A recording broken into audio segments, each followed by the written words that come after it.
Well, it's been a quiet week here in Lake Scabagun, my hometown. This week, special guest Eli Salazar joins to listen to some voicemails. Someone has beef with Jared. Eli talks about getting into music recording. Brock has sandwich questions. Conversation is about interning with Misaki, touring with Roper, collectibles, get to the chopper, games, and more. Yo, Pete. There we go. I just rolled in the door, so I'm like unpacking real. I am not yet unpacked. Yo. You guys sound so tired. I feel better than I did when we came back from Thunderfest. That's good. Yeah, that's true. I do too. Because I'm not like Jekyll Act. I actually got to sleep, and we actually slept at Furnace Fest too. Yeah. It was a long walk, though, this year. Hmm. It's like 10 minutes past where we stayed last year. And we would walk by where we stayed last year. So it was like every time we'd be like, man, we were there. 10 more minutes of walking. 10 minutes. That's a lot. So it sounds like I probably walked through that neighborhood. Like when I was there last year, I think I remember houses up the hill. Were you close to that park on the hillside? There was a park right near us. Okay. We were by the hospital this year. Yeah, that sounds familiar. I remember because I walked that direction to find the bakery that my friend had recommended. The hospital. Oh no. Almost needed it when that car tried to hit us. Yeah. Yeah. Well, we almost came to an untimely end for Saturday night, Brock. That's kind of scary. I'm glad you're okay. It was like legit scary. Yeah.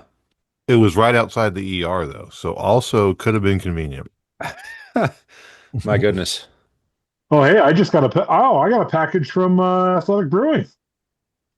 Mine's Nice. downstairs. I got it today, too.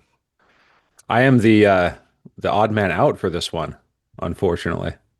Maybe next week we should all drink them. So, yeah, you guys, go ahead. Don't wait for me. I'll be logging in a second. I'm just listening. I feel guilty when someone's in the waiting room. Yeah. Well, here, give me 1 more minute and just see if I can get on my computer. 1 minute more. And I will finish the rest of my bringing in my stuff later. I just want to bring in these two things. All right. Well, Zoom is opening right now. It just crashed on me and it's opening up again, so you can do whatever you want. Bring them in, and I'll just come in later. It's very exciting news. Oh, wait! It's coming. Wait. You just said I could do whatever I wanted, and then you said wait. He did say that. Yeah. I'm getting mixed messages. I'm not falling for that trick again. I'm joining the meeting. Hey, I'm just looking for the video, man. I am joining right now, so give me. I'm just putting in the code. We've heard this before, Pete. Well, no, it says I'm putting in the code right now. I'm looking out for audio. I'm looking out for everything that goes into this behind the scenes. I know you're scheduling the meeting and doing great stuff. You're doing a wonderful job. All right, give me exactly. All right, I'm putting in the code right now. 792. You said that already too. Did he not tell us? He did say it, and then yeah. I'm starting to feel like you're leading me on. I hit join. You wrote me in. Okay, now I see you. John Fortson, can you call Pete? Yes, please. John, help me. We need tech support. Pete needs tech support. All right, get in there, Pete. I am. I did my part. I don't think John's going to be able to help him. They're too busy out celebrating tonight. It's his birthday. That's right. That's true. Yeah. Yep. Happy birthday, Jeff and John. Happy birthday. Happy birthday. Happy to our birthday, favorite John. Twins, right? Happy birthday, twins. Happy birthday. Oh yeah. I guess happy birthday too, Jeff. I guess we can say that. We can and we shall. Who was first? Do we know? Do we know who's older? Which one? Which one grasped the heel? Hey, John, Jeff, call 985-28 Squid. Let us know which one is older. But hey, we love you both. Happy birthday. You're good dudes, and we're honored to know you. Agreed. What do we say? Feliz cumpleaños to Jeff? Is that how we do it? That's right. Feliz cumpleaños, el jefe. Feliz cumpleaños, el jefe. Feliz cumpleaños. You have way too much energy for El just driving. jefe. Feliz cumpleaños, el jefe. You're not matching the vibes in the room, Pete. Well, I'm just getting us. I'm getting us rocking. You know why? performed very All well. right. Because it's Happy Failure Puddle Friday. That's why. That's Because right. here comes Eli. He's coming in. Eli, Hey. welcome to Chaos. What's up, guys? Hey, what's up? How are you? Fabulous. Oh, Awesome. Thank you for joining us today. Yeah, man, I'm excited. I forget, are you in my time zone right now or not? I am. There are times when yeah, you are and times when you're not. correct. Yeah, so I'm on Arizona time. Yeah, So which is its own time. Which is own time. Yeah, we do not do daylight savings here, which is great. So it's the same Yeah. time all year round. We said we wouldn't, but we still do. Right. Excellent. welcome in. Yeah, thanks for joining us. You may have heard pieces of our show before. It's a lot of BS, so we're barely containable. We have a format that begins with saying hello and ends with saying goodbye, and everything in between is kind of a mess. So We like to refer to BS as beautiful substance. That's right. that's Yeah. correct. That's correct. That's what I meant. Yeah, I'm humbled that I'm here, man. You guys have had some heavy hitters on the podcast for a while now, and I've listened to so much of it, and I'm like, well, you want to talk to little old me? We want to talk to very important you, Eli. That's right. Yeah. Not the least of which, because I think you have responded to everything I've posted recently. I appreciate that. You seem to have the spirit of a fan in you. So Oh, yeah. I'm grateful for that. But also I remember listening to the Pickle and Boot Shop where you guessed it, and I was like, well, this guy's got some stuff to talk about. Oh So, yeah, that Yeah, was yeah. a great episode. Oh, thanks, guys. absolutely. Yeah. So we'll definitely give you a chance to pitch the band. We're going to ask you Sure. about your experiences following, both Joe and Reese and their associated bands. Yeah, you bet. And certainly, we also, most of us just got back from Furnace Fest. By most of us, I mean not me, unfortunately. Yeah, I've seen a lot of the photographs and videos, and amazing, man. So cool. Mhm. I Absolutely. just walked in Yeah. the door. So oh sorry, there was a pause. So I just walked in the door, so that's why we were a little bit late letting you in there. Oh, no worries, no worries. Well, first, before we get started, I just want to tell you guys that I'm super appreciative of your podcast, and also just the topics that you guys cover, and the passion that you bring to the things that you guys talk about. For me, it's once a week I get to tune into your podcast, and I enjoy it a lot because you guys are talking about a lot of things that in the 90s Christian scene that I'm really familiar with. Some of the stuff I'm not as familiar with, because where I was at, it wasn't as easy to get a lot of that stuff. But in a world where things are chaotic and weird, and there's so much animosity and bickering and just darkness, really. I appreciate what you guys bring to the table, because for me it's like there's still guys out there that get it, and so thanks for having me. I'm super stoked to be here, and yeah, this is great, man. You're going to make me cry. Come That's on, the man. nicest thing Yeah. anybody's ever said to us at the beginning of an interview. All right. Wait, We'll see what you say at the end. Yep. Yeah, there we go. Goosebumps. There they are. Now we don't know what to do. Just be. Yeah. Thank you. Well, thanks for joining. I think that's about it. Yeah. Oh, legit. Thanks so much. That's beautiful. Brock, do you want to introduce our guest? Yeah, absolutely. Eli Salazar, fellow member and fellow listener of the Pickle and Boot Shop. He shops there every week. He is there buying pickles, buying boots. See, we mentioned you, Joe and Reese. We sure did. Fact check. There is a podcast called what's it called? Pickle Home Companion, and you're on it right Pickle now. Home Companion. I was getting the two mixed up. I love the beef we've started. Yeah. Eli has been a fan for a long time. Eli has stories, and Eli is the person behind "Get to the Chopper," which we have to. Can I say it that way, or do I have to say "Get to the Chopper"? We say it's pronounced with an A, but spelled with Okay. an ER for copyright. Okay, Yeah. right. It's spelled Mhm. differently than it sounds. Get to the Exactly. chopper. So yes. So we're going to talk about all those things. But Eli, welcome in to a pickle home companion. Yeah. I hope it's been a nice week for you in Lake Scabagon. Oh man, I can't wait. I feel I'm a Squidward soldier, man. This is great. Love that. Yes. Well, Eli, we were going to ask you if you'd be interested in reviewing our voicemail with us because we have some and we haven't listened to them yet. Is that something that would Yeah. interest you? Absolutely. Let's hear it. Okay. Thank you. Guys, he gets to stay on the pod. He answered it. That's right. He passed the first level. Hey, this is Josh Lawless checking in for Who? Furnace Fest.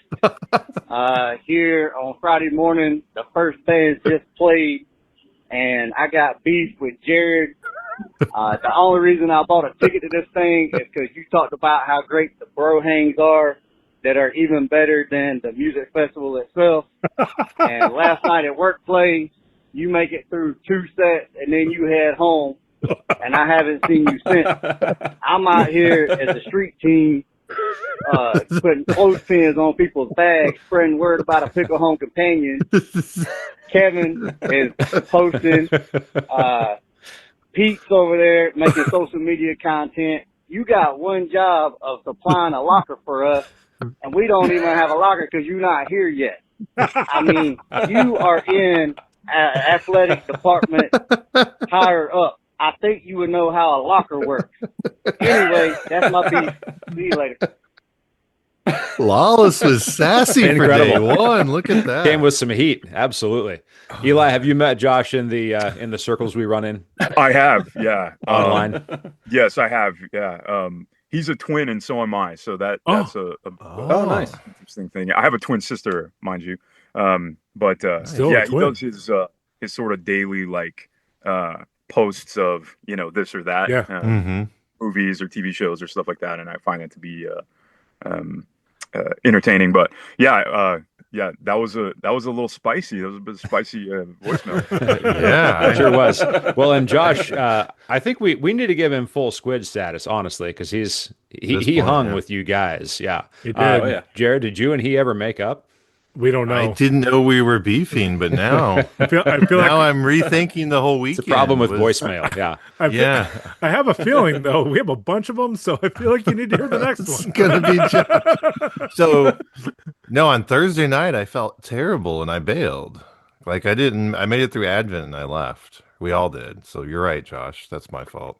And then Sure, what time we we all get do. there? Like, I don't think we rolled in before noon on Friday. Maybe a little after. You guys were early.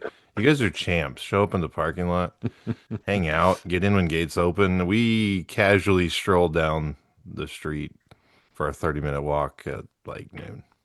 And yeah, I was delinquent in the locker. We got it though, Josh. We got it. Ended up making it happen. Eli, did. do you have a favorite music festival or do you have a favorite music festival memory? Oh man, there's a few festival memories. I just anytime I had a opportunity. So I've been to a few festivals. I'm kind of where I'm at here so I'm from Southern Colorado, and then I lived in the Southwest here in Arizona for a really long time and stuff. So there are some festivals. It's just hot here, so it's mostly just concerts. Yeah. I mean, they do have some festivals. There's no noontime shows. Exactly. Yeah, exactly. Yeah. And it's, and whatnot. But yeah, no, I enjoy a good long day of concerts and stuff. I've done Warped Tour and stuff like that, and different long-term, shows, whatnot. But I try to go to shows quite a bit. My kids are at that age now; they're teenagers, so they like a lot of bands. So they've been dragging me off to some shows to see the stuff that they like. So that's been fun. Nice. Excellent. Are you from Durango? Is that the area? Correct. Yeah, I'm about 20 miles for real? south of Durango. Yeah, That was just my So- first guess. yeah, Okay. So about 20 miles south of there, in a little town called Ignacio on the Southern Indian Reservation. There we go.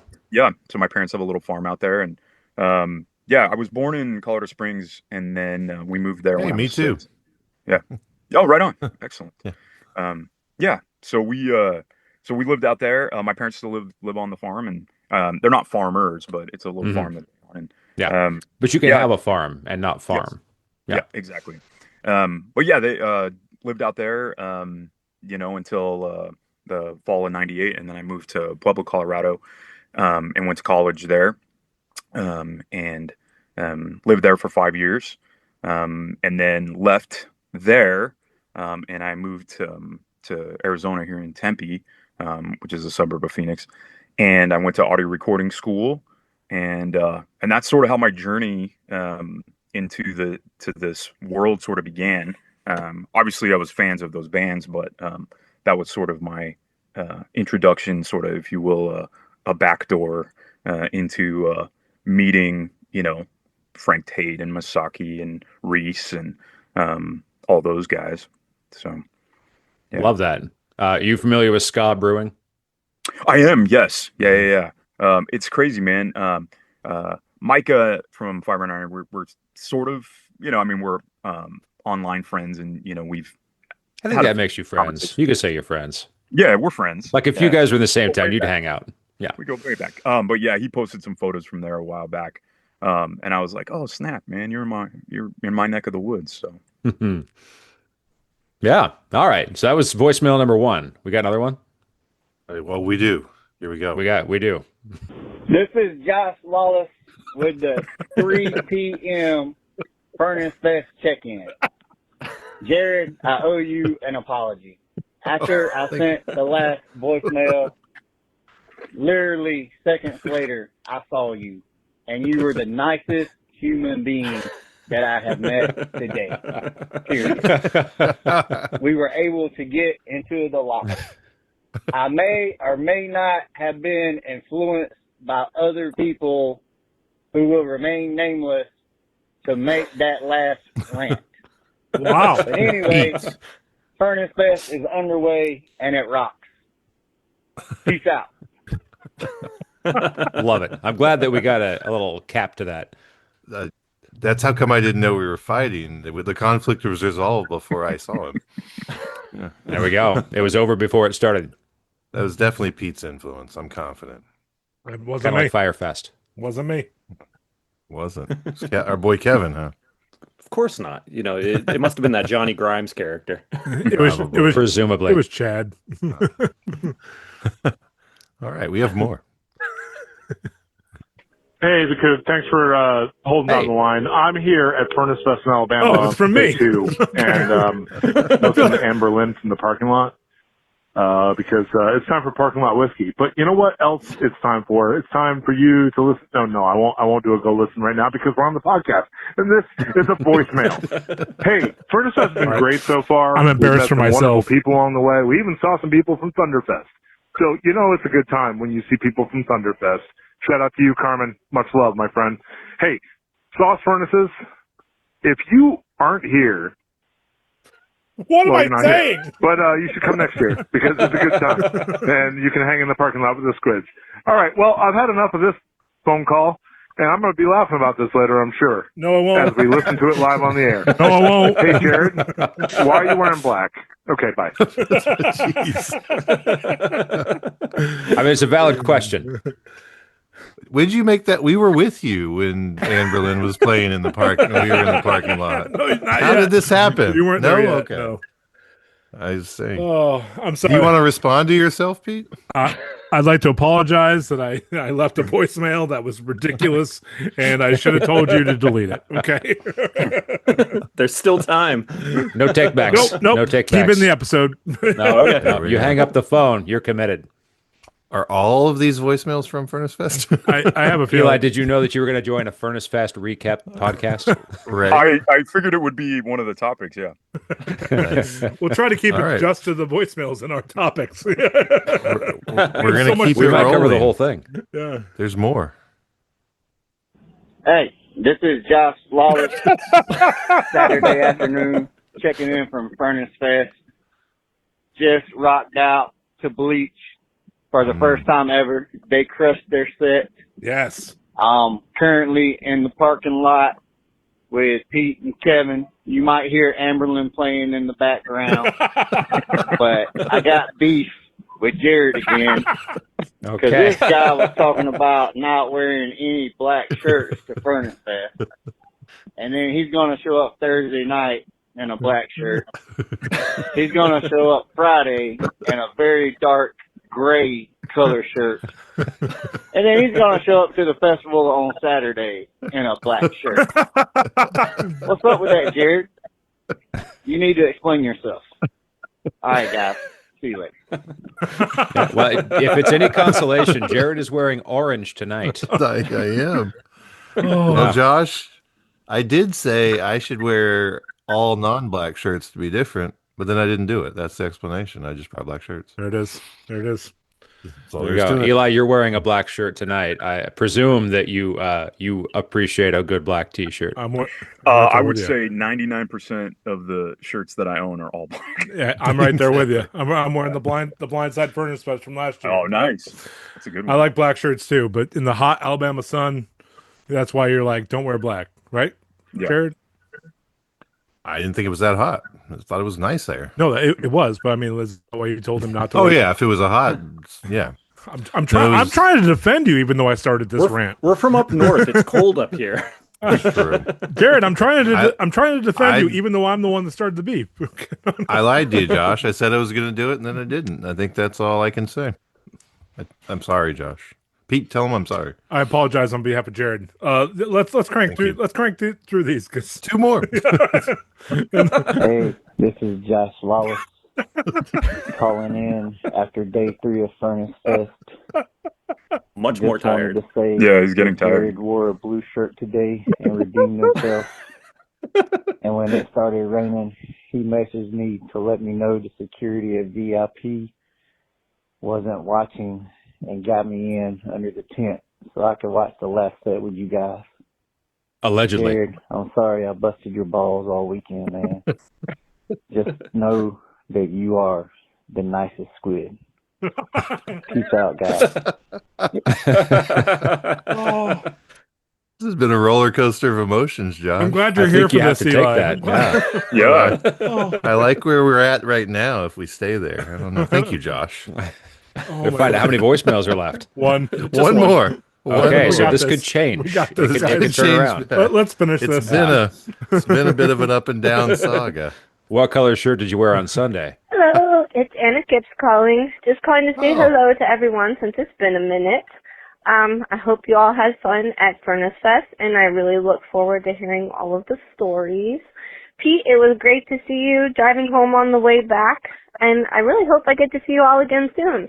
Maybe at a 5-iron show in November, maybe. Let's go. All right, guys, have a great day. Bye. Anna Kipps. It was great to see. Actually, as of recording, I saw Anna Kipps about 9 hours ago. It's been a long day in Virginia. Yeah. I stopped through and met up with Anna, and it was wonderful to see her, and just had a quick time together because I had to get back. But to get back to record here, but also just get to work and everything else tomorrow. So Anna, was wonderful to see you for such a short time. But yes, 5-iron frenzy, guys. Possibly. It's a good idea. It's a great idea. It's a good idea. Eli, man, we'll see. We'll see. Pennsylvania's not close. That's the problem. That's true. I understand. Eli, when's the last time you saw 5-iron? I saw them the last time they were in San Diego. Ooh, okay. Nice. So probably about a year ago. I was going to say that most recent round of throwback shows. Yeah. Old school set. That was the old school set. Yeah. And it was awesome. Yeah, it was great. No, it really is. Really was. Yeah. Who were the openers on that one? It was a ska band. I can't remember the name right off the end. Craig's brother. Ooh, all right. Nice. Oh, yeah, cool. Yeah, I think that were they doing all the West Coast shows with Andy's new band, This Repeats? Oh, that's right. They were not playing with This Repeats then. Okay. But their album had just dropped, so I talked to Andy a little bit about the show. Yeah, very good. And when's the last time you saw the Insiders? Oh gosh. Probably the last time I saw the Insiders was back when I was touring with Roper. Okay. Yeah, and we did a Ichthus Fest back then, and the Insiders were playing then. Um, yeah, it was so cold, man. There was like a tornado warning. It was really bizarre. Oh Um, god. Wow. and, Cold and tornado. yes, yeah. Well, it was a Yikes. tornado warning one day, and then the next day it was like freezing cold at this festival. Okay. The And tornado took all the heat with it. essentially, yeah. And it was like, um, you know, it was a festival, and so like everybody was like buying hoodies, and we were like scrounging the merch bin to try to find whatever we could to stay warm. And yeah, Good for merch sales, I guess. Yeah. yeah. It was crazy. What But you yeah, want is unseasonable weather. You want to tell people the weather's going to be one thing, and then right. it ends up being way colder, and then you sell more sweatshirts. That's There you go. perfect. Yeah. Yeah, good Very stuff good. for sure. We certainly want to know a little bit about Roper. I know you talked a little bit about this on Pickle and Boot, and I'm Yep. not going to assume anyone that listens to us has not heard the Pickle and Boot Shop interview with you. But Sure. if they haven't, what was your time with Roper? Let's summarize, maybe encapsulate a little bit. Kind of what did you do? How long did it last? Where did you go? Sure. Well, so I guess I'll do the long drawn out story. I dig it. But Mhm. essentially what happened was, I'm a, musician, self-taught musician. And there was a time, toward the end of my high school years where, I was kind of like having sort of a spiritual awakening, if you will. And I was listening to a lot of Christian music at the time. And so I really got into like MXPX and the Supertones. And those were a couple of the bands that were really big. And then, obviously being from Colorado, everybody was always talking about, well, have you heard of Five Iron Frenzy? And, they're a little more goofy or whatever and stuff. And, so, after I finished high school and I got to college, there was a Christian bookstore in the town. And so I would go there and, pick up whatever I could, stuff that seemed tailored toward my tastes. And I was really into ska at the time. So I was really into like Real Big Fish and No Doubt and, those bands, Yeah. all in that sort of vein. Rancid, I was really big into Rancid at that time. And so, of course, I'm like, well, I want more ska stuff. So I picked up Five Iron, Beats and Beat Downs, and then Motor City Ska from the Insiders. And I started listening to those records a lot. And as I'm sure all of you, same thing. It was like, there was Five Iron was, obviously they had their goofy songs and their silly moments, but there was a lot of very, in Reese's lyrics, a lot of thought-provoking lyricism and concepts and ideas and things that I really liked, right? It was, less cookie cutter and, less like, this is a song about a sermon I heard or something like that, or more like a real like, hey, I'm struggling with this, or hey, this thing or whatever. Mm-hmm. And so, being from Colorado, it was like, there was Five Iron shows all the time happening in Denver. So, we would go drive up to Denver and see Five Iron, every few months because they were just always doing shows.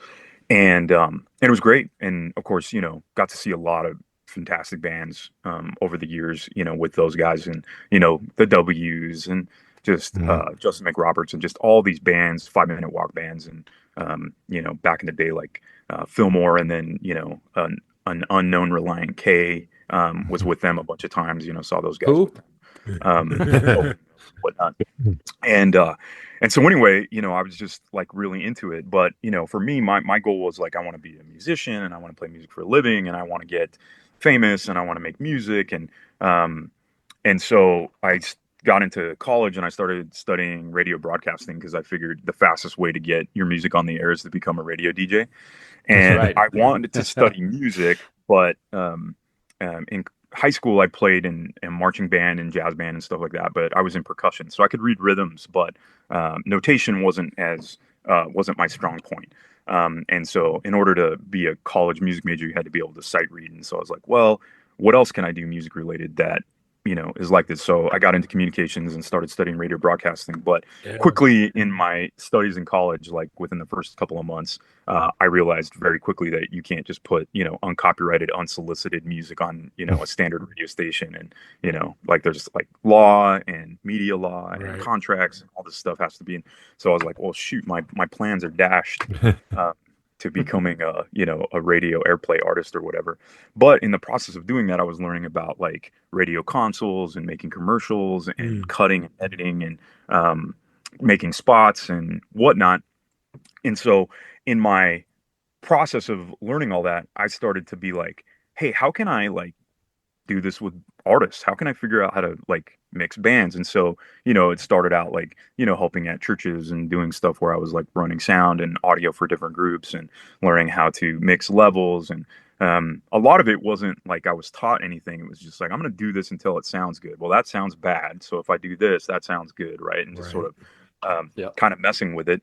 And so by the time I was finishing up my college, I was like, well, I want to learn more about this. And so my sister had gotten accepted to go to grad school to get her master's degree. And I was like, well, I want to keep going to school.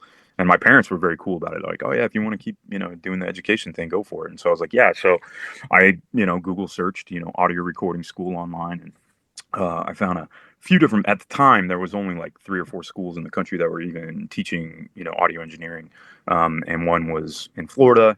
And then there was some place in the Midwest, like in Chicago. And then there was this audio recording school here in Arizona called the Conservatory of Recording Arts and Sciences. And I'm like, well, that's a state away. That makes perfect sense. So I applied and I got accepted. But the challenge was back in that day, they only had one campus. So their waiting list to get into school there was 2 years. So I applied and I got accepted to go to school, but I was going to have to wait 2 years. So this was like right before the senior year of college. So I knew I still had a couple years before I was going to kind of go back to school. So I finished my degree and then I worked for a year so that when I went back to audio recording school, I wouldn't have to have a job. So I just worked and saved money and did a bunch of odd jobs. And it was the worst job that I ever had in my life was in that period of time. So I graduated from college and it was like the most anticlimactic moment of my life, right? Like everybody's like, go to college, get an education, walk down the, turn the tassel, the world is ready for you, college grad. And as soon as I finished graduating from college, it was like the next day I start calling like, hey, I'm looking for a job. And they're like, well, you're overqualified for the position that work as you. I'm like, okay. Or they're like, well, you need 5 years of experience. And so I was just in this like weird spot of like, I had too much experience for all of these jobs and not enough experience for all of these jobs. So one of my good buddies I was a volunteer for a Christian organization called Young Life. And I did that all through college. And my area director for Young Life knew the guy who owned the local chain of Subway sandwich restaurants. Yes. So I literally had to network my way into becoming a sandwich artist. So, but I was working at a radio station part-time as well. But again, it was just part-time. So it wasn't like that was going to pay the bills. Multiple kinds of artistry. Yes, multiple kinds of artistry. Yeah, so I slung sandwiches for about a year and saved the one good thing about it is that because after, the way that they had run their franchise was like if you worked more than 3 hours, you got a 6-inch sandwich for free. And if you work more than 5 hours in a day, you could get a free foot long. So I had no grocery bill. Right. Yeah. So because I worked, 6-8 hours a day. So I would just, eat a foot long for lunch and eat a 6-inch for lunch and eat a 6-inch for dinner. And so, yeah, I just really didn't have to buy groceries because I just, had sandwiches all the time. But I got to ask, do you have a favorite bread? You know what, man? Just classic wheat bread. Okay. But I will say this, after I finished working there, I didn't eat Subway for a long. I would imagine. I get that. Overexposure. Yeah, I just was like, and I had long hair like I do now, and so like, I mean, I just smelled like yeasty bread all the time. I mean, and I would take a shower, and it was just like I can never get that smell off. But I know. Once a sandwich artist, always a sandwich artist. And I'll tell you what, like, it was a good experience for me because even though I had finally gotten my degree and I was still going back to school, it was a great opportunity for me to learn some humility, but also it was a great opportunity of like, going like, you know what, now that I've worked in food service, I'm never going to treat a server or somebody that works in a restaurant terribly, because so much of the time people would get mad at us, but it had nothing to do with anybody who worked there. It was like, you know, this is a corporate thing, or this is a restaurant thing, or, you know, this is just a timing thing or whatever. And so often, we would get, just people would just get so irritated over the silliest things. Or they're angry at some guy in a tower somewhere. Yeah. Totally. And and they're taking it out on the poor, you know, the poor subway kids. And most of the people that worked there were, you know, like young, you know, high school kids that, you know, just, you know, trying to make a little bit of money. And then some of them, it was a little bit more like, you know, I'm a single mom of 3 kids, and, you know, this, you know, job works well with my schedule or whatever. So it was a weird dichotomy of employees. But anyway, so I was working at that sandwich shop, and got to ask more questions though about sandwiches. Sorry. We have to ask, or people are going to be upset. Favorite order, pickles go. On your sandwich, yes or no? Are you a pickle eater, or are you totally? Do you? Okay, True. So It's on brand. pickles on your sandwich. Well done, Brock. It is on brand. Yeah, pickles for sure. Okay. What about boots? I'm a boot guy. I like a good pair of Doc Martens. But not on your sandwich, I presume. Not on my sandwiches, though. Okay, you keep your boots off my sandwich. That's where we However, differ. Yeah. If you're wearing boots and you eat a sandwich, there's definitely, you know, something special. Come on. That's how you do it. Come on. Yeah. That's the way. In terms of sandwiches where you worked, were you doing hot sandwiches at the time? I know that I feel like that's maybe a more recent development. You know what? We weren't doing any of the toasting stuff yet. Okay. But there was like, you know, we did have a microwave to like heat up for like cheesesteaks and stuff like that. So like the cheese would be melted and stuff. But the toasting thing, all that stuff came later. Right. So do you prefer a hot sandwich or a cold sandwich for you personally? Personally, probably a hot sandwich. Okay. Yeah. Me too. I think that's the right answer. Yeah. I like a good, you know, pastrami or meatball sandwich or something like that. Right. Yeah. And then cookie flavor. Oh, you know what? They had the macadamia nut thing at that time. So, macadamia nut ones were. Yeah. Those are pretty good. All right. I think those are all on my sandwich related. Oh, did you ever cut your finger while you were wearing a glove? I did. Okay. However, I think Josh had a story a while back on one of the pods where this person was bleeding on somebody's sandwich. That wasn't you, pretty quick, like, you know, okay, I'm not making any more sandwiches for a while. Right. Yeah. You'd be surprised. Yeah. I mean, like, you know, those knives are pretty sharp and whatnot, but there was nothing like crazy like that. I mean, you know, you get some irate customers that threw sandwiches at us and stuff like that, but geez. But it was by far the worst job that I ever had. But you know, I was sticking it out because I was like, I'm you know, I'm making pretty good money. I'm not buying any groceries, and I'm saving everything I got so I can go to recording school.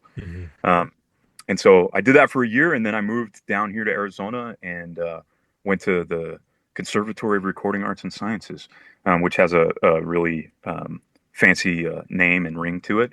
I you know, stepped foot in the door, and very quickly it was like I found my people. You know, this was like, you know, the school itself, the curriculum, the other students, you know, everybody was very into music and technology and capturing stuff. And, you know, 90% of everybody that is into that stuff is really, really into music, like you guys all are. And then also a lot of musicians as well. So it was just like, you know, finding, you know, your tribe and just being like totally accepted, right? Of just like, okay, this is exactly where I need to be. And I started learning about recording and learning about live sound and learning, you know, the proper way to do things, and learning, you know, that some of the things I had kind of taught myself were incorrect and other things I was close to or right spot on as far as doing that. So I learned a lot about technology, and I learned a lot about old school analog recording techniques and modern day digital techniques and miking techniques and whatnot. And so as you go through the program, you're learning all these different neat elements of production. And part of the schooling was you get they help you find an internship somewhere. So after, 9 months of school, they basically give you a sheet of paper and you fill out like, here are these facilities that I would potentially like to intern at. Right. And, the school sends interns everywhere, all over the country. So, and some of the big flagship cities are, New York City, obviously, a lot of studios there, Los Angeles, which is just a few hours from here, and Nashville, Tennessee, obviously, country Christian stuff all there. So those are kind of the big meccas of the recording industry. But back in the day, right? We all had giant CD collections, and like Mr. Brock, and music collections or whatever. And so they were like, Kevin. "Hey, yeah, you're right, Kevin. You got a beautiful background there." But yeah, they would say, one of their things was like, grab some of the albums of some of your favorite bands and look at where they were recorded. And so I grabbed a 5-iron record and I was like, where was this recorded? Okay, it was recorded in Concord, California. Oh, and this one as well, and this one as well, all by Masaki. So I was like, I'm putting that down as my number one internship. Yeah. And so there we go. That's how you do it. Yeah, and then the next place, there was some stuff in Los Angeles that I had been looking at, because they teach you about like video game audio as well, and post-production, so audio for film and television and stuff. So there's courses on all of it. So they're just very well-rounded as far as like, hey, these are different avenues that you can kind of look at and pursue or what have you. And so anyway, I put it down, and then, a couple days later, my internship coordinator came and she pulled me out of class and she's like, hey, I got bad news for you. And I was like, go for it. What's up? And she said, well, I sent your, internship information over to Masaki at One Way Studio, and he emailed me back, and he doesn't take interns. And she said, he's had some bad experiences in the past, and he's just at a point right now where he's not taking interns anymore. And I was like, yeah, that's cool. And so she's like, well, I'll keep looking at your other options and see what comes up. And I was like, yeah, cool, no problem. But then about 2 hours later, she came back to my class, knocked on the door, and pulled me out of class again. And she said, hey, Masaki called back, and he wants you to call him tomorrow. Yes. And I was like, okay, that's cool. Sounds great. So come to find out, after meeting Masaki and interning and working with him and stuff, was that he had a lot of bad experiences with people who were like big fans of a lot of the artists that he worked with and recorded. Mm-hmm. And so what they were trying to do was use getting into the studio as a way to hang out with artists and do silly things like, hey, give me free albums, give me free merch. Can I get your autograph? You know what I mean? All the cardinal. That's what an internship is all about, right? Exactly. What you never do in a recording studio, when you're dealing with celebrities is, ask them about, autographs or free merch or, concert tickets or any of the, just that's a big no-no, right? That you just never do. But for me, it was, I was familiar with his work, and obviously, it was interesting because, it wasn't just 5-iron, but there were a lot of bands, that had worked with him and that I was familiar with or whatever. But anyway, I called him the next day, and I called him and I said, hey, Masaki, my name's Eli. I'm, going to school, and I'm looking for an internship. And, I know that, this isn't something that you normally do. And he said, well, I got a few questions for you. And I was like, sure, what's up? And he's like, question number 1, are you a fanboy? And I was like, no. And he's like, it sounds like a bad thing. No. Yes and no. Like, what? I don't know what to do, but he kind of asked a couple times, are you a fanboy? And I was just like, well, what do you mean? And he said, are you going to be like asking my clients for autographs and stuff like that? And I said, well, I'm familiar with your work, and I know the bands that you've worked with. I said, but for me, I'm looking to try to start a career, and my goal is to learn from you because I like what you do and I like the sounds that you get. And and he said, okay. And then he said, basically, here's the deal. At that time, he had moved his recording studio. He had a commercial facility in Concord. He had this cool place, but basically the rent and the real estate levels had gone to a point where he was like, it's just going to be more cost effective for me to turn half of my house into a studio as opposed to keep having this commercial area or whatever. And I need help moving my studio and, converting my house into a recording studio and, all this stuff. And, if you're willing to come and help, yeah, come down and do it. And I was like, excellent. So a couple weeks later, I drove to Concord, California, and met him at his house, and super nice guy. Obviously that's odd, but just super cool, very genuine. And, within the first, few hours, I mean, we hit it off pretty quick, and it was like, yeah, this is going to be cool. Right. Right. Great opportunity for me, and obviously for him. He had somebody there to just assist him getting stuff done, and working on. I was wiring up mic panel jacks, and there was still like sheetrock that had just been hung, so I was helping him paint and just build the facility out.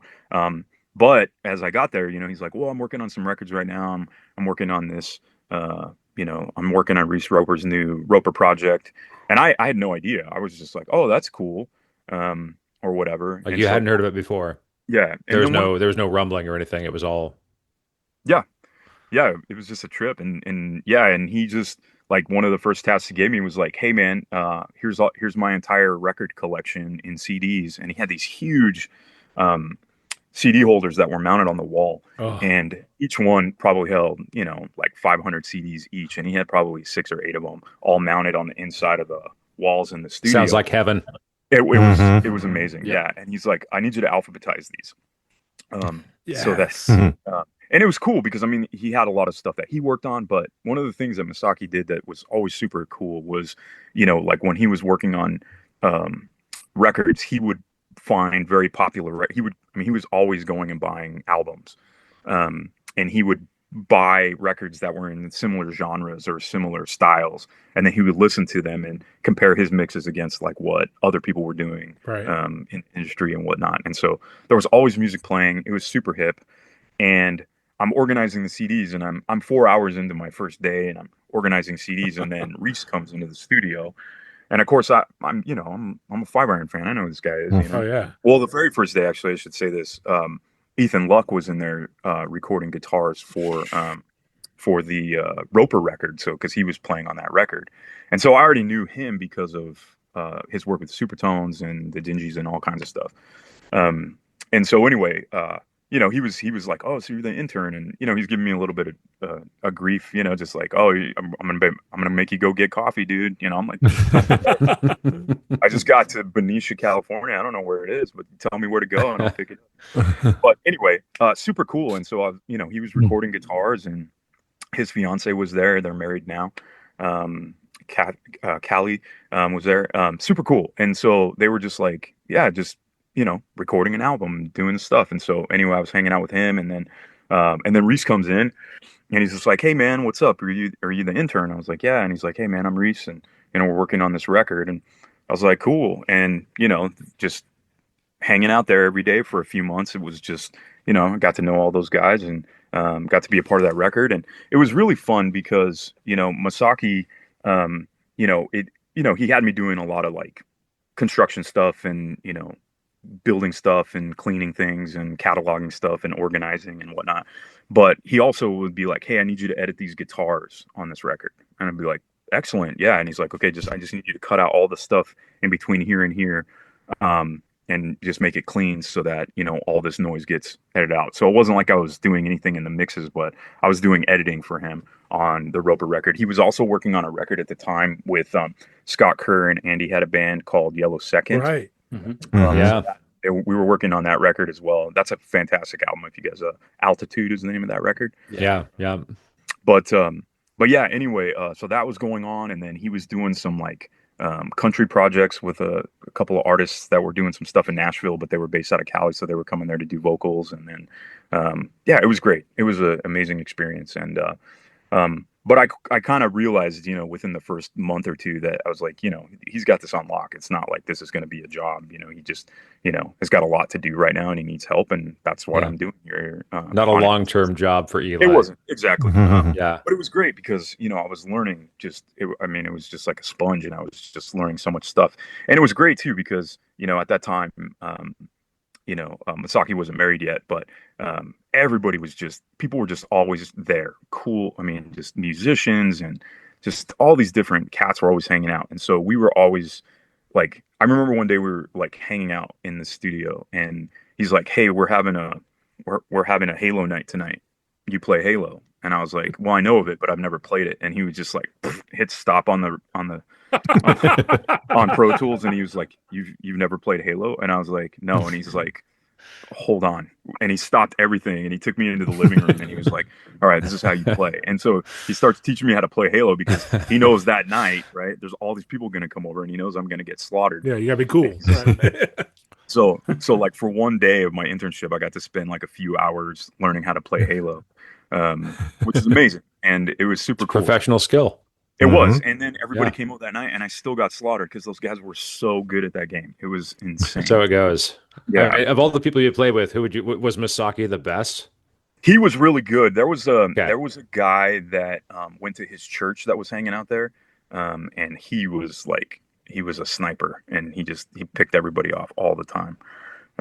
But it was great. And so, I learned a lot about that stuff. And of course, I was there, there was a lot of songs that where the music was done, or at least the rough mixes of music was there, but Reese was still working on lyrics. And so it was it's kind of surreal now looking back at it, but there was times where he would come in and do some scratch vocals and then go back and then nah, this verse isn't going to happen. And nah, I don't like this chorus, or this seems too pitchy, or you know what, I'm thinking this song might go in this direction. So it was kind of cool to hear some of the songs that never went to fruition or whatever.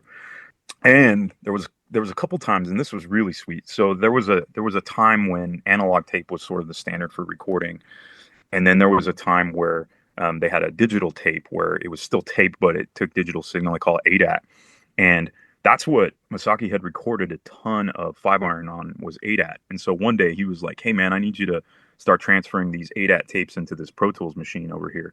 So I'm putting in this ADAT tape, and it's literally upbeats and beat downs. It's just the raw tracks unmixed, and I put it in, and I'm transferring this 5-iron material to Pro Tools, and it was incredible, right? Because I'm hearing parts in there, and you can hear Dennis will say something like, "That's it," but that all gets cut out or whatever after a horn part or whatever. But all that stuff was in these transfers that I got to do with that, and so that was cool. Wow. And on that tape too, I don't know if you guys remember the Happy Christmas cover was on that tape as well. Wow, which wasn't on an album. That was just on a compilation album, but that was on that tape. So I got to see a lot of that kind of stuff, and it was great. And then one day, Reese is like, "Hey man, we're going on tour and we want you to come." And I was just like, "Are you serious?" And he's like, "Yeah man, we're gonna go on tour. We want you to be the sound guy, and obviously you've been here through this whole process, so you know what the songs are supposed to sound like. Are you interested?" And I was like, "Yeah, let's go. Where's the van? Let me jump in there. Let's go." And so it was great. And he's like, "Okay, well, you got to meet Frank Tate, because he's obviously the head of the label right now." And so I remember Masaki and Reese had already said, "Yeah, no, this guy can do it, and he'd be a great fit for it." And so they're like, "Hey, Frank wants to have lunch with you." And I was like, "Cool." So I met Frank at a restaurant, and we sit down, and we're talking backgrounds and all the fun stuff. And then he starts telling me about this PA that 5 Minute Walk owned, that they had toured with the W's and 5-iron and all this kind of stuff. And it was a pretty large PA system. And he's rattling off model numbers of cabinets and amplifiers and console and all this kind of stuff. And he's just like, you can you handle this PA? You think you got this thing? You understand how it all works and runs? And of course, in the meeting, I'm eating a burger, and I'm like, "Yeah, no problem. I got this. This is fantastic. Yeah, I got this." And in my head, I'm like, "Well, I've never messed with this PA, but a PA is a PA, right?" And of course, by the time we took it out on the road, yeah, I mean, it was nothing crazy. It was just a standard, audio PA system. But yeah, they were so gracious and so nice, and willing to sort of help that happen. And so yeah, we hopped in a bus and started. Well, what ended up happening was Reese went back to Denver. Well, he came back to Denver and then met up with the guys who were going to be in the band and be playing what was on the record.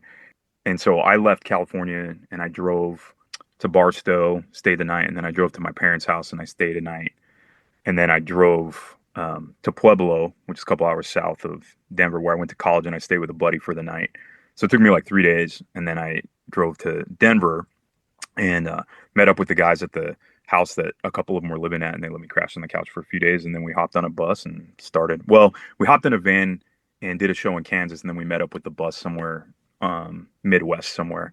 And then we're on the bus for a while, and then as unfortunately that record did not take off the way that they were hoping, and so it kind of went from like this like full on production of high end sort of let's be on the bus, let's kind of do production, to kind of like, okay, well now we're off the bus and we're going back into a van. And it was a challenging time, you know what I mean, because Reese had gotten married at that time, and so it's hard to be on the road when especially when you're a newlywed or whatever. And then Leonore, her husband, was in that band too, Stephen Till, and so he was playing guitar and his brother was on bass. And then a friend of theirs, Jonathan Burnside, was on guitar. And then from the Bay Area, another guy that Masaki knew, he had done a bunch of recording with a band called Divot. He came out and was doing drums. His name was Nick. And so that was the main band. It was great. It was a great opportunity. It just, the record didn't do as well as they were hoping. And I mean, I think, a lot of people were like, still sad that 5 Iron broke up. So they were like, well, I don't want to support this new thing because I want 5 Iron to come back. And there's a lot of 5 Iron-esque things, right, because of the way Reese writes and the way that some of the songs were composed, but there were no horn parts, right? And so it was just guitars and solos and punk rock and stuff. And it like wasn't that. ska, it was rock, right? Like it was a slightly different lane. Yeah, great record. Yeah, it was a great record. But I mean, if you talk to a lot of like hardcore 5 Iron fans, they were just like, for them it was like mourning, because it was like, well, now they're doing stuff that isn't this band anymore. Right. And it was tough for those guys, but we did it for a while, and it finally came to a point where we kind of they saw the writing on the wall and decided, hey, we're not going to pursue this anymore.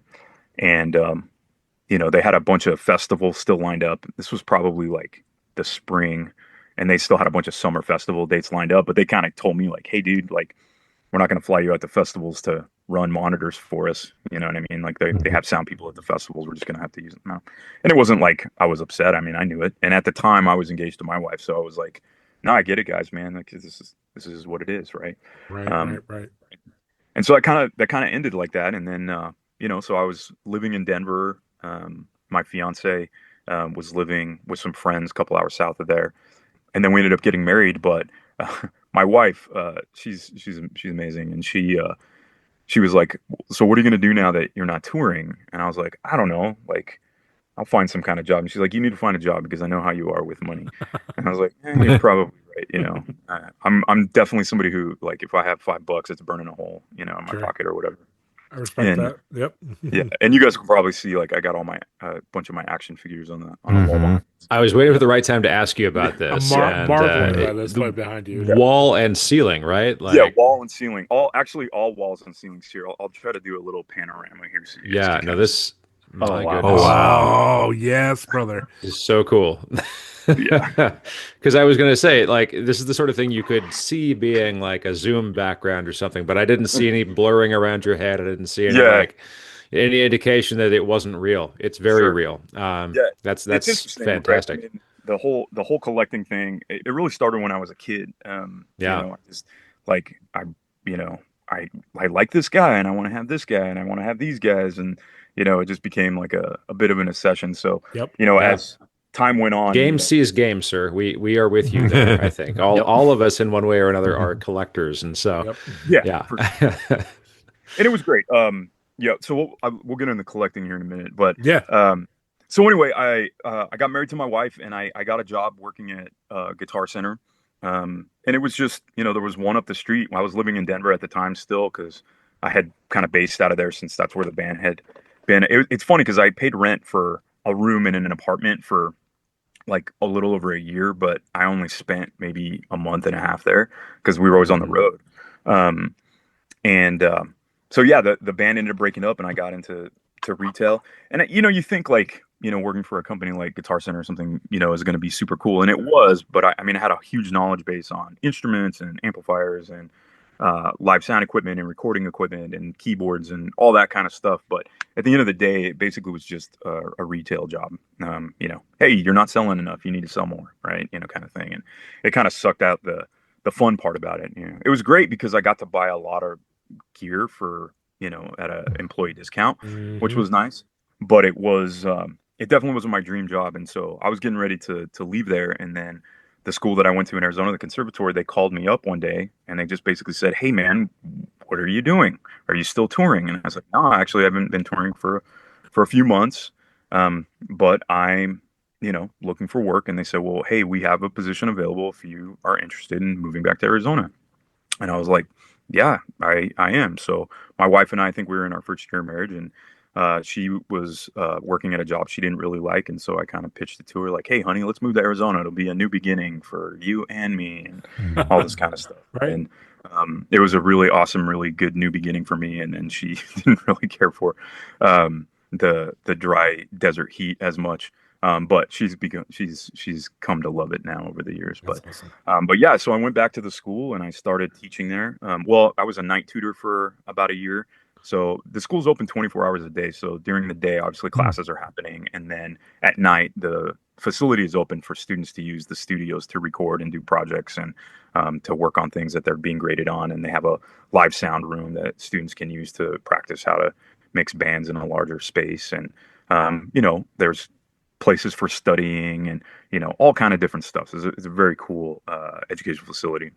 So I was there as a night tutor for about a year, and then as the you know as my experience grew, and with my past experience and whatnot, I moved into a teaching role. And so I did that for about 9 years. So I was at the school for a decade, and I was teaching and passing on all these cool things that people had taught me, from my time on the road and in the studio with Saki, and then just what other instructors at the school had taught me and stuff. And it was great. However, as some of you are probably very aware, making a living in education it can be very difficult, Yeah. unfortunately. Yep. It's tough, right? And I don't want to get on too much of a tangent, but it's so hard for me to see that these people that are so passionate and have such a wealth of knowledge can't make ends meet being an educator. It's really unfortunate and sad, because it's not just secondary, post-secondary education, trade schools, collegiate, it's elementary schools and Right. private schools and all that kind of stuff. It's just priorities are just out of whack, unfortunately, as far as the grace that needs to be given to educators. But yeah, I kind of came to that point and decided, hey, I got to get out of here and try something else. And so I ended up leaving the school, and I found a job working at an audio video company here in town. And so we are a company that provides audio video lighting systems for large corporate events all over the country. That's awesome. And so that's what I do now. And I work. I'm technically I'm our warehouse manager.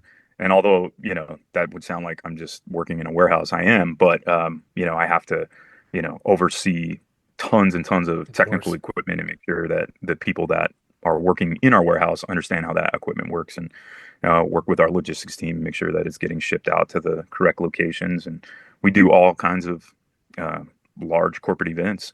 And so, if anybody's listening to this podcast and they're, thinking about getting into the entertainment industry, it can be very difficult and sometimes very fickle as far as trying to make a living on the entertainment side of it. But if you can get involved in like the AV side of it, that's a fantastic place to find a long-term career, working with lighting and video, audio systems.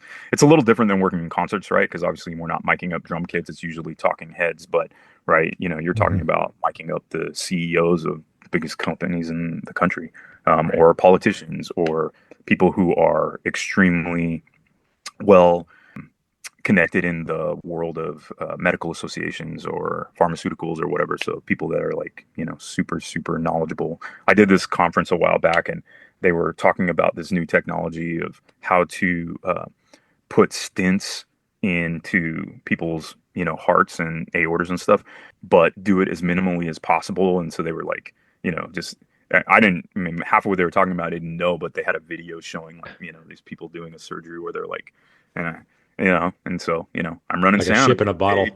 Yeah, Yeah. exactly. You got to learn something. Yeah.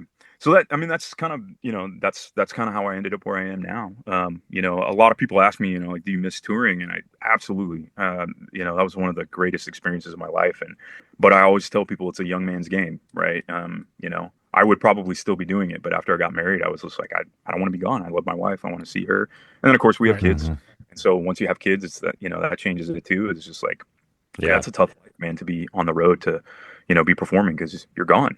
And, especially once kids are involved, as you guys know, I don't want to, miss my kids walking and talking and, growing Right. up, needing me. Mhm. Stuff. So, Yeah. And as a working dad, it's easy enough to miss some of that stuff anyways. Like I Sure. remember my Yeah. first couple of years with my first kid, it was just like, oh yeah, he's all grown up already. Yeah, for sure. Yeah. So as far as like, doing the band thing and touring and stuff, it's I got a lot of that out of my system when I was younger. But, I'm still doing music, still playing in a band. So I guess, I don't know where we want to go. Do we want to talk collecting or do we want to talk Mhm. being in a band now? Oh wow, we're turning this into a choose your own adventure. Oh man. Tell you what, we're going to record both, and then we're going to give timestamps, right, for which one they choose. Which one? Or we'll just do one in the left channel, one in the right channel. Just play. Oh, there we go. There we go. There you go. Man, I don't know about you guys. It's funny you said the choose your own adventure. I used to love that because growing up, it would say, okay, you need to do a book report, and the book has to be, 200 pages. So I'd find a choose your own adventure book that was 200 pages. Come on, son. Come on, And son. then I would find the one story that only took me 40 pages to read. Yes. Yeah. And Right. that's what I would do my book report on. However, Oliver, are you listening? Do it. but if I was getting into the story and then my character died or whatever, then I would go back and I would be okay. I'm going to continue the story this way and try to figure out an ending that I felt was better. Oh, that's cool. Right. Well, let's talk collecting, man. We kind of got into it a little bit briefly, but like I said, growing up, man, I loved toys. Just fascinated with them. Growing up, there was some addiction issues in my family, so I think for me, what I've learned now, or what my therapist tells me, is you latched onto that because that was a safe place, right? And so, so for me, even now as an adult, like, I just, every time I go any store, anywhere, I have to find, okay, is there a toy aisle here? Because I'm going to look. I'm the same way. So, Yep. yeah. Whether it's, grocery store looking at Hot Wheels, and I'm not even a huge car guy, but like just the fact that, there's a toy aisle in any grocery store, or like I go to AutoZone and I'm like looking through the cars, like, oh, that's cool. Have you gone? Do you have an Ollie's near you? Because if you go to Ollie's, it's good stuff, cheap, and they have all kinds of sweet cars. Yeah, no, man. Ollie's is not a West Coast thing. I know. Okay. I know of that story. Yeah. We just got them here. That's why my mind's blown by. My wife's from Dakota, and so she's like, "We got to go to Menards," and I'm like, that doesn't exist here. But yeah, so I just was always into like, obviously the big players in the game were like Ninja Turtles, Star Wars, G.I. Joe, Thundercats, all that kind of stuff. I'm looking around at which. Some of the ones that I was into, I started getting into it, and then by the time Ninja Turtles came out, that sort of became like the thing for me. Was like that whole the idea of like brothers, and each one has a different personality, but they're ninjas, and they fight a maniacal guy that has blades for weapons, and a brain and an android body. I mean, it was just like my favorite thing ever. And they're smart, right? Because like they see it as like, okay, well, the kids are going to want this set, but you can't just have the one brother. You have to have all four of them. All. Right? Yep, exactly. That quickly Collect them all.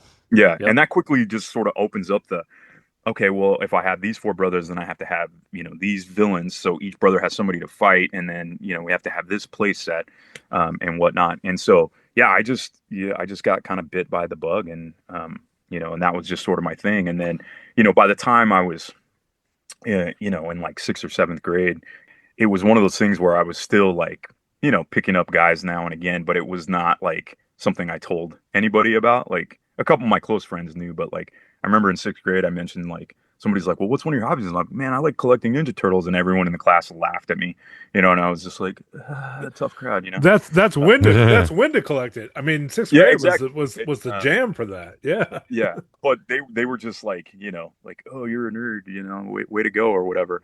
And so I was just like, well, I don't want people to know that I'm really into this or whatever.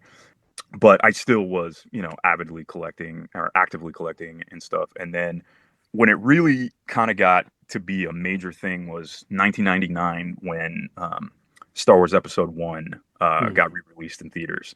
And then it just became this like, hey, there's a whole, all the vintage Star Wars toys are worth a ton of money now. Mm-hmm. Yep. If you get your hands on these and you hang on to them, they're going to be worth a ton of money. Well, here we are. No, they're not.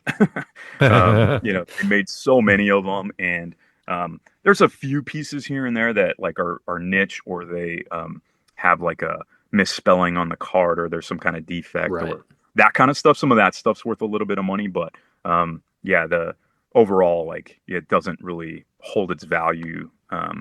It reminds me of the Starflyer records, about how like the old ones are super expensive, and then people are trying to turn the new ones at the same prices as the old ones, and I'm not sure if they're successful yet or not. But yeah, right, totally, yeah. Or like, there you go, yeah. Yeah, I got the little Empire Strikes Back pack. This is from my boy Anthony. When he was moving, he couldn't take everything with him, so I ended up with that. That's really nice of Anthony. Yeah, I know. Mm-hmm. Yeah, it was kind of like Beanie Babies, right? I mean, that thing blew up, and it became like this just juggernaut of the collecting world, and then just slowly over time, it just kind of like petered out, and none of that stuff's really worth anything. They never became. I mean, some of it has to do with supply and demand, right? Like, it's if somebody wants it and they don't have it, then that makes it expensive. And if everybody has Beanie Babies, then nobody picks them up. Sure. Yeah. And that's, that's kind of like, I guess probably the thing I collect most is, I mean, I have everything, but the thing I collect most is Ninja Turtles. And so I still have a ton of the vintage stuff that, I started collecting 20 years ago when, you could still find a good price on it. But, the companies that make it know that kids today don't buy toys like they used to. Kids today want tablets, they want electronics, they want Robux, right? For their, they want skins in Fortnite, whatever. And so the toy, manufacturers are like, well, how are we going to make money? Well, let's re-release, those sculpts again. And they've done that. And that killed the collecting industry for sure. Right. Because, yeah, I mean, the original ones are still worth it because there are people that will pay for that. Of course, then, right. But then there's a lot of people who are like, well, I don't want the originals because I can just get the re-releases for, half the price or a quarter of the price or, sticker price or whatever. I'm sure you've watched the Toys That Made Us series. Oh, yeah. I knew that was our crowd. Yeah. Yeah. No, that was, I loved it. Yeah. And what was great about that was like, I learned a lot about toys that I was not nearly as familiar with. Right. So like stuff that my sister was into. So like, Barbie, My Little Pony, She-Ra, that kind of stuff, so I remember seeing it and whatnot, but that was more her world. Cabbage Patch Kids, right? I remember that being a big thing. And Care Bears and stuff. But overall, it's just become, collecting is just really sort of my thing. And as far as toys go, and for me, it's not about like value. It's more just about like, the hunt. Right. It's about the hunt. And then also too, friends, people come over and they, like my wife's always like, show them your toy room. Yep. Okay. And then people come in and they're just like, whoa, like I remember that guy, or, and so it's always fun to like see where, there's that sort of childhood innocence kind of revisit. Right. And people kind of seeing it again and going like, oh, wow, I remember having this guy. Oh, dang, I haven't thought about that in 20 years or whatever. And it's so cool. Yeah. Yeah. And there's something about a collector's instinct, I think, that does exactly that. It's like, this is something I care about, and this is me. You want to get to know me? Come into my record room. Come into my toy room. Come in. Look at what I've gathered. This is my representation of myself and of a time that I appreciate and things that I appreciate. Like I would imagine did you start as a fan of the Turtles on screen? You know what? Even before, it it's really interesting. It was 87. We were on family vacation. My grandparents lived in Houston, Texas. And so we went to the mall, and there was a KB Toy Stores, rest in peace. We went in there, and there was just a giant Ninja Turtle display. And I remember seeing Leonardo, and I grabbed it, and I was just like, I've never seen this before. This is just, I was enamored with it. It's a ninja, and it's a turtle, like, and he has swords, and I was just like, I'm getting this. And I remember getting it and just like playing with it for hours. And then a couple days later, we went to a Walgreens, and they had a Raphael, and then and so then I had two, and then later on that summer, a couple months later, we were back home, and I got a Michelangelo, and then for my birthday in September that year, I got Donatello. So I had the four brothers at that point, and and then it just became like, now you got to get him in this costume, and now you have to get him with this. You got to get the football one feature. And the baseball one. Yeah, exactly, totally, yeah, all that kind of stuff. I still have a bunch of those. Yeah, totally. I have my entire collection from when I was a kid, all the ones I played with, and I opened and stuff. Just because they just meant so much to me.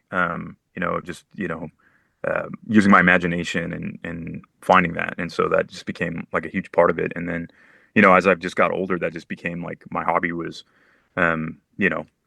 collecting action figures, and then also just collecting musical instruments. Right, I have a ridiculous guitar collection that I have acquired, and it was funny because like, being a teenager and being in bands, and it was just like, I want to play music, but I don't have any money, right? I'm a teenager. I barely have enough money for gas and food, right? Let alone these instruments I see in all these magazines. And so finally, I got a pretty nice guitar when I was in high school, and that was my main guitar for years and years. It's actually right here. Gibson Les Paul Studio. Ooh, nice. Come on, son. Nice. So this was my very first Les Paul, and I still have it. I love this guitar. That became like sort of my love of Gibson, but it wasn't until after college that I got a nice amp, and then I wasn't even really playing in bands anymore. I was just I played a lot of like in church groups and youth groups and stuff in college and whatnot. But then when I finally started teaching and doing all that kind of stuff, and I finally had a bit more of an established career, is when I started to buy instruments. And it wasn't for a long time. I was like, oh, I finally got this amp that I've been wanting since I was 15. Yep. But I'm not in a band, so boo, or whatever. But then, I started, playing music, at church and stuff. And then while I was working at the school, one of the guys that he still teaches there, he's a good friend of mine.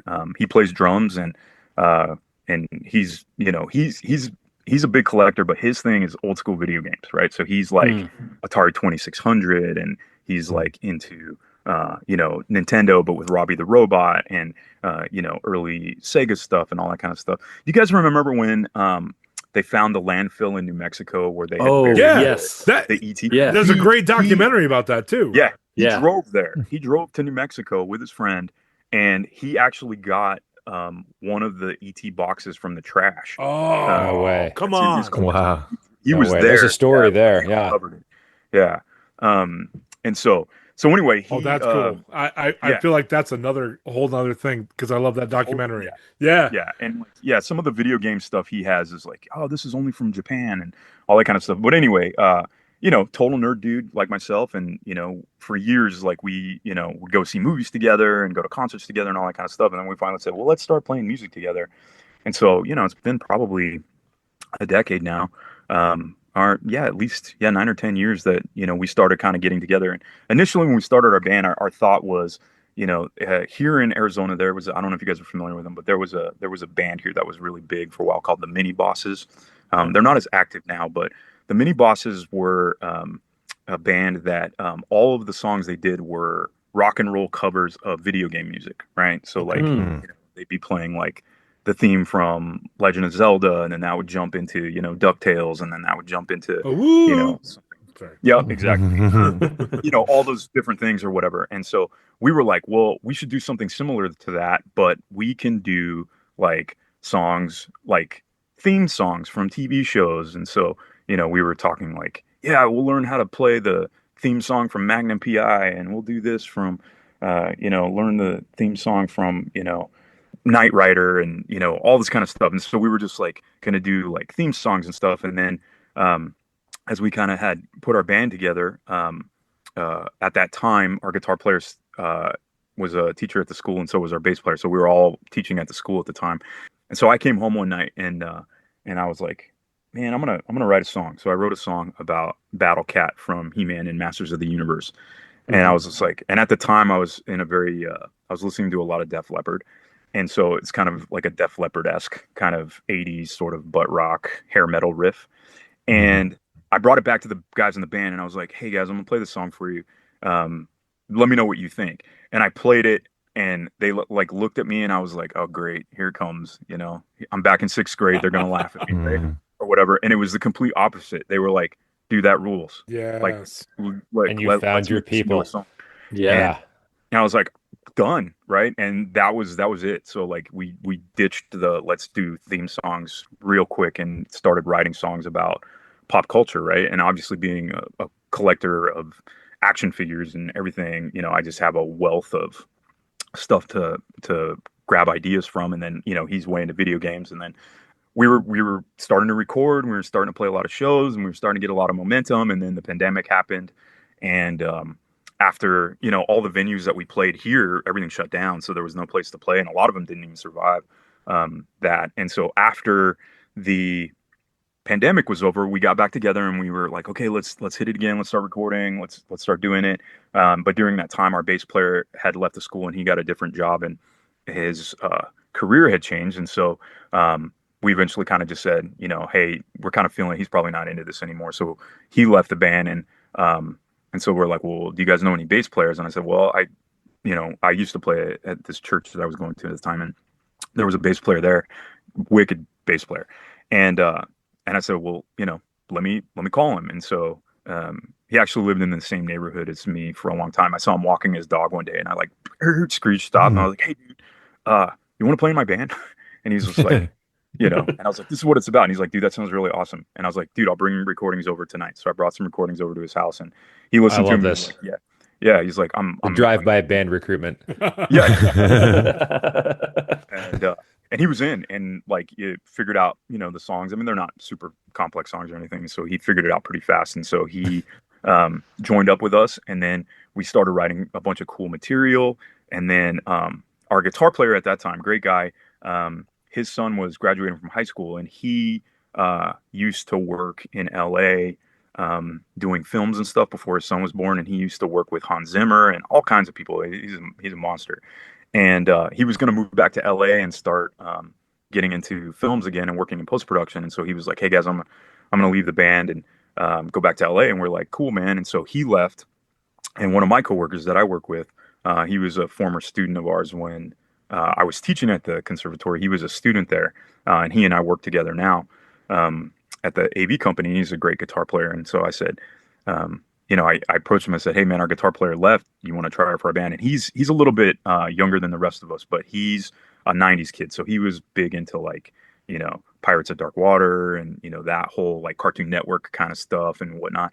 But his big thing is he's way into Dungeons and Dragons and Warhammer. And so he joined our band, and he's a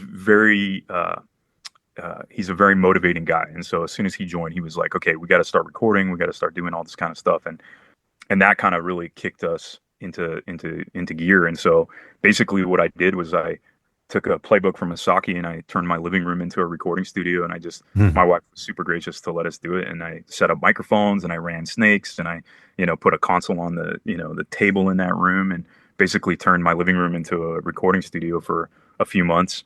And once a week we would come over and, work on drum parts, bass parts, guitar parts, vocal parts, or whatever. And we got our first 6 songs done, and we had a friend of ours mix it. And it's out now. You can get it on, Spotify, Apple Music, all that kind of stuff. Our band is called Get to the Chopper, and all of our songs are about neat pop culture references and different stuff. And then the next set of songs that we had, the next 6 songs, we were getting ready for our second EP, and we hit back our friend who had mixed our first album, and he had moved to Flagstaff, which is a couple hours from here. And and he wasn't available. And so the guys in the band were like, well, hey man, you know, do you know anyone? And I was like, I know a guy. And they're like, well, hit him up. So Yeah, you do. yeah, I messaged Masaki. I said, hey, Masaki, man, I'm playing in this band and we got some recordings. Would you be interested in mixing for us? And I said, you know, we don't have a ton of money, but, you know, and he was like, sure, this is what I charge per hour. And it'd probably take me, you know, this much time to do it. And just like that. So full circle, man. So, yeah, so our second EP, you know, got mixed by Masaki, and it was awesome, man, just to kind of reconnect and have him working on some of the stuff that we put together. And so that EP's out now too. That came out in August, called Episode 2, cleverly titled. Nice. Love Yeah. that. Love I it. love that. Yeah. Yeah. And then, you know, we're working on a bunch of new material right now. We've got a rough idea. We're working on a song about Terminator 2 Judgment Day. And I'm working on a song about Big Trouble in Little China, that movie. Nice. Classic. One of our songs is going to be about Mario Brothers. So we're working on that. And people keep asking me when's a Ninja Turtle song coming, but that's my baby. So I'm It's the holy grail. Yeah. Yeah. I'm letting it marinate. There you go. You got to get that right. Yeah, totally. So I'm hoping after this podcast, you know, our Spotify monthly listeners will go up instead of like 28 people a month. It'll be like You see that pickle bump. Yeah. You'll get that 35. Let's go.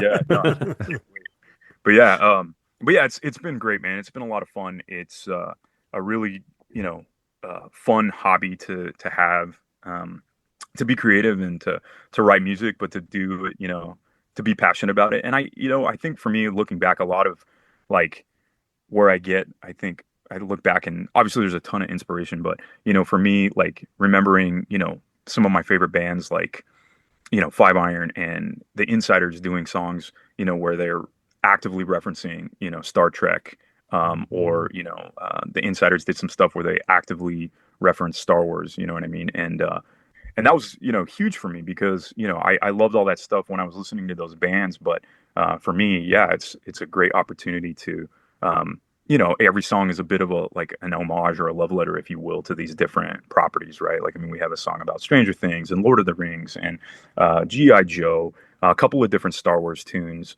And it's great. It's a fun time to write music and to be creative and to explore different stuff. We do a lot of genre jumping, right? So there's some like hip hop elements, some punk elements, some metal elements, and you know that kind of goes back to even some of like, you know, did you guys check out Living Sacrifice at Furnace Fest? Oh yeah, of course. Oh my gosh, dude! And I saw them at Thunderfest. And at Thunderfest. Oh yeah. Oh Let's man, go, dude! When I was in college, I mean, you guys probably remember, but there was just this weird dichotomy at the time of, you know, Christian music and secular music, and you know, this, I don't know, it feels yucky now when you think about it, but like this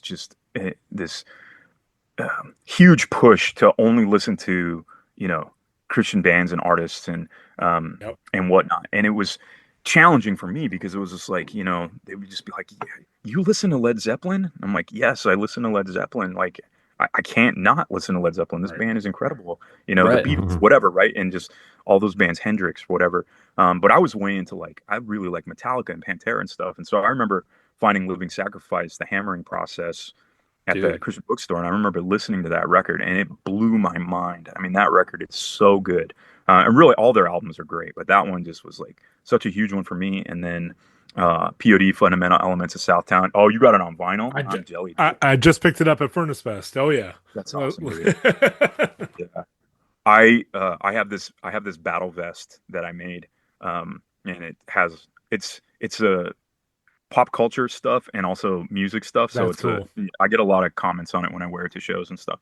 But I found this Living Sacrifice patch. Before they had them on their website. I don't know if it's a bootleg or whatever. I ordered it and it came from like Germany or something, but this tiny little Living Sacrifice patch that I have on my battle vest. But yeah, and then I was really into POD, so Fundamental Elements of Southtown and Satellite, those records where there's just like the new metal kind of stuff or whatever. But I also always loved like, you know, the goofy songs that Five Iron would do or stuff like that, where it was like, you know, let's just you know, let's be not serious for a minute and just have a song about something that's kind of whatever.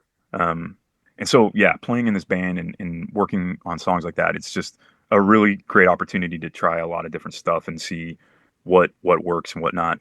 We have a ska song that we had written for the first two EPs, but we shelved it because we're just waiting to get real horns put on it, and it's a song about Indiana Jones. So that'll be an interesting. That's one. fantastic. Yeah, it's called "You Were Named After the Dog," because well, you know, right, yeah, in the Last Crusade, where but anyway, so that's a song. But like I told the guys, I mean, we had it all worked out, and I had written what would be horn parts on guitar, and it's cool, but it just didn't sound. And I told the guys, like, man, we need to get horns on this. And then we're like, okay, well, let's shelve it until we can do that. But there's a local ska band that we're trying to get some shows with, so maybe we'll be able to hit up their horn players and say, hey, come there we over. go. I was gonna say, gotta find some horn players to recruit for the chopper. I think I know.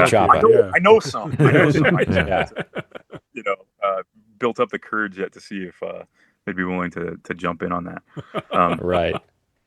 But yeah, man, it's been really great. And there's a lot of things, like when I was touring with Roper, you know, and hanging out with, you know, Reese behind the scenes. And of all the bands we toured with, there were some great ones, but obviously Reese and Roper. And then we toured with Showbread for a while, and those guys as well. So the dudes from Showbread were, albeit controversial in Christian circles, but just as a group to tour with and guys to hang out with, those guys were just the nicest dudes ever.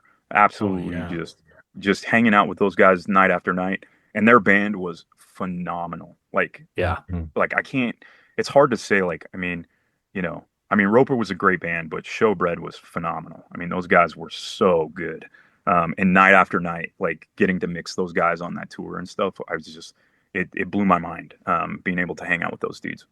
And they were just truthful and genuine. You know, there were a few bands we toured with, where, you know, behind the scenes it's like, you know, just some guys, whatever, you know, they kind of do their own thing or whatever. But as far as like totally just awesome, genuine, like good hang people, Showbread was up there for me for sure. That's cool. But I learned a lot, like behind the scenes of like, you know, sometimes you're going to be in a venue and the promoter is difficult and the venue is difficult. And just the way that those guys always just were so humble and so gracious and so nice and so easy to work with. That's something that, you know, for me has been great with my band of, you know, when we're playing a show, it's just like, let's be that band that the venue wants to invite back. Right. Yeah. And it's been great. And so, you know, learning and seeing all that, you know, from years ago and now getting to kind of put it into practice and mess with it has been a great opportunity. And it's fun, man. It's great to, you know, to make music and I, you know, I know I kind of, I got the waterworks going early in the thing, but I do appreciate, you know, this community and just, you know, your guys' willingness to, you know, let's talk about like, what, you know, about this music that was so impactful, you know, at a completely different time. And, you know, looking back on some of it now, I mean, some of it's cringe and, you know, some of it hasn't aged well in certain areas, but there's no denying that. But neither have I, right? Yeah, exactly. Right. Right. I know I haven't. Yeah. But I mean, so much of it is, you know, was so impactful, right? And some of those bands were just so influential in the way that they did things. And it's unfortunate, you know, because a lot of them deserved to have way more recognition than they ever got, unfortunately. Like I think last week when you guys were talking and you guys were talking about like the general market versus the Christian market. Right. I mean, you know, what, just the regular market? Yep. So, you know, like music, selling music. Yep, right. Exactly. Yeah. And it's just, and all the quotes. It's weird how that machine built itself. And I don't know if it's weird. I guess, I don't know. The way the machine built itself is the same way it destroyed itself. Right. I guess, True. But yeah, for me, like, some of those bands like were just absolutely just so influential during that time. But yeah, like I said, I'm just super appreciative of your guys's of this podcast and this community and taking the time to do a deep dive, but also some of the guests that you guys have had and just hearing these stories and the challenges and the struggles, but also the wins that came with so much of this behind the scenes. It's been it's great, and again, I'm truly humbled and very appreciative that you guys invited me. Oh man, hey man, you're part of the scene and part of the thing that we appreciate. That's one of the biggest reasons to have you here. Yeah. So thank you. Thanks for taking your time. Thanks for the kind words, and thanks for inviting us into the thing too. We're all part of this, and I'm glad that it's happening. I think if anything, like you say, there's a lot of folks that didn't get their due maybe back in the day. So that's why we're here, is to make sure that they do. If better late than never, maybe. So yeah, totally. Yeah. Hey, we got some tired squids here, so I think I need to put them to bed. For once, I could stick around and have a squidless podcast if I wanted to. Do it. This is true. Do it. Make him a co-host. Do it. But I was wondering, Eli, before we dismiss the squids and wish them sweet dreams, quick game. Unless, Jared, you had something in mind. Quick game that came to mind for me. Let's come on. Was Cowapanion, dude. Ooh. Can you assign each of us which Ninja Turtle are we? Oh. There are 4 of us. This is good. I like this game. Okay. So and like always, you can ask a question if you need any clarifying information. Oh no, I got this. I think I got this on lockdown. So Pete, I'm gonna go with Raphael. Come on. On you. Let's go. Let's go. Brock, I think your attention to detail, you're very methodical. I think you're going to be Donatello. Okay. For sure. Kevin, I'm going to say, I'm going to go with Michelangelo. Okay. He was my favorite growing up. Yeah. There you go. Nice. Yeah. And then Jared, I'm going to say, Leo. Come nice. on. I'll take it. I like that this a lot. Yeah. Okay. Side quest. Should you choose it? Which Subway sandwich would you make for each? Oh man, let's go. Okay, so I'm gonna go. Well, Brock, since you like the hot sandwich, I'm gonna go with a meatball sub. Yeah, with the provolone cheese. But I will say this: this sounds a little weird, and don't knock it till you try it. I made a meatball sub for a guy one time, and he said, "Can you throw mayonnaise on it?" Oh, and yeah. I was 100%. Yeah. 100%. I'm in. 100%. This guy, so good. I was like, "This, I would never. Those things don't belong together." No, they do. And then, nope, they do. When you're there for years, and you finally are like, "Well, I need to try something else," and you throw a mayonnaise on a meatball sandwich. It's pretty. There it is. I've done it. I will not knock it. Pete will attest to how amazing it is. Yeah. Yeah. Let's see here. Pete, I think I'm gonna go with the cold cut combo. Please, thank you. But we're gonna spice it up. We're gonna go double meat on it though. Thank you. Thank you. Yeah. Thank you. But we're gonna cut it the old way, not fillet it. Ooh, like to the top. Just took the top off, right? Yes. Yeah, we'll do that. Ooh, I dig that. Kevin, we're gonna go with the BMT, right? Which is the motor transit sub, right? Which is like the pepperoni and salami one. Yeah, that's a good one. And then the club, I think, Jared, for you. Okay, here we go. Turkey ham and roast beef. Nothing wrong with that. Yeah. Wow. Ace, love that. Ace Thank the you. game. Ace Crush the game. this, too. yeah. Yeah, really, without even contemplation, Eli was ready to go. I mean, I was ready to answer some appreciate questions. that. Absolutely. So, really, the only thing left. No, and well, I have one. Squid's got to go to no, bed, I got one more thing. Pete, I got one more thing. What do you go think of for it. SNL's? Because I'd be remiss if I didn't do this. We will have you back. I'm sorry we're so tired. For sure. I apologize on behalf of me. But what I want to know is, what do you think of SNL's Middle-Aged Mutant Ninja Turtles? Oh, I love it. Okay, cool. I think it's fantastic. Cool. And part of it is the struggle is real. Because once you hit your middle age and you have kids, it's like, yeah, I don't want to be a ninja today, man. No. So true. Everyone go back and if you haven't seen it, Google Middle-Aged Mutant Ninja Turtles. That's a Mikey Day joint. Check it out. Yeah. SNL, Saturday Night Live. So good. Classic. Brock, I didn't mean to interject. I'm so sorry. Oh, sure. No. So one is Carmen Christian Music's Shredder. You know what? With Kevin's shirt, absolutely. Yes. Oh, yes. That's right. He's the nemesis for sure. Well, and the only other thing I was going to ask was, since you didn't ask any questions for the game, do you have any questions for us? Oh, 3 favorite CCM Christian artists that are still performing today. Oh. Right. We're going to have some overlap here. Yeah, we will have a little bit. 5 Iron Frenzy. Yep. Yeah. Uh-huh.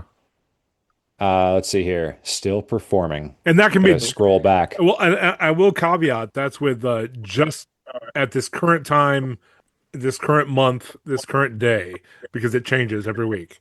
Sure. Right. Yeah. Not Carmen anymore. Michael W. Smith, because I don't care for his new stuff really at all, but I really love his stuff from the 90s, and so he's still performing. Boy, I got to think of number 3. Anybody else want to go? Go ahead. Maybe Amy Grant. She still does some stuff. Yep. Amy Grant. Yep. I'm trying to think of who's still performing. She put your heart in motion. Yep. Right. Baby. The lights are coming on in your house of love. Okay, sorry. Oh man. Yeah. Well, Squad 5-0. How about that? Oh yeah. Because Squad definitely still performing. They're back, baby. They're back, and they just turned, as of the date of this recording, just turned 50. That's right. The two brothers. Yeah, that's right. So. Happy birthday, Jeff and John. Congratulations, Team Fortson. Yeah. Maybe switch Amy Grant for MXPX. They're still performing. What about Switchfoot? Is that something? No, that's mine. Pete, That's yeah. mine. Pete, what are you doing? Mine. Yeah. Number 1, Switchfoot.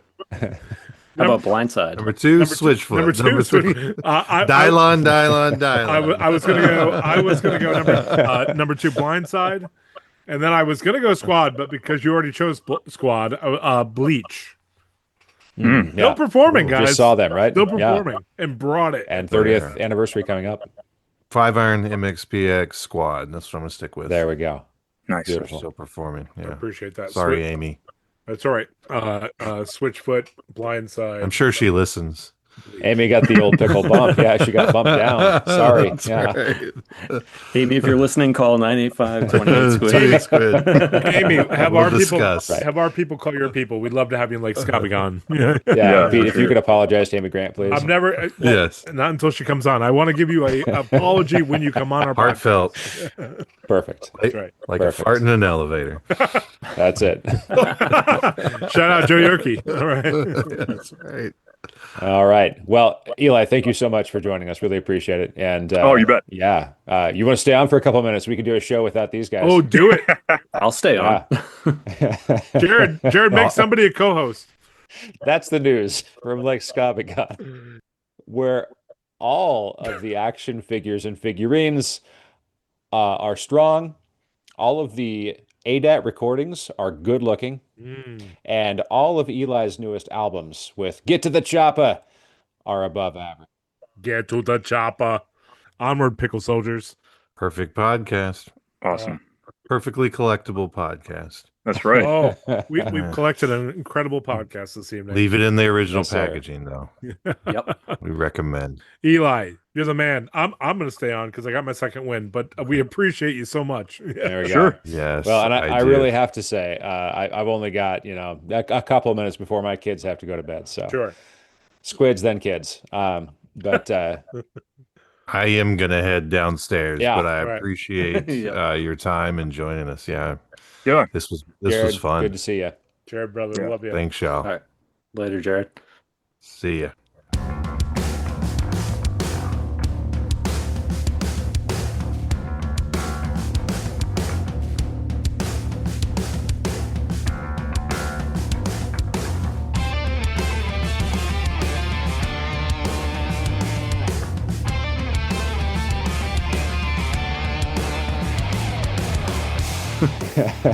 Jared, make somebody a co-host.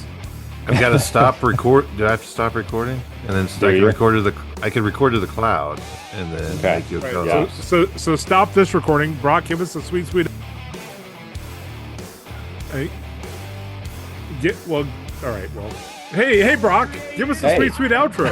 Okay, sounds like a plan. No one's asked me to do that yet tonight. That's the news from Lake Scabagon.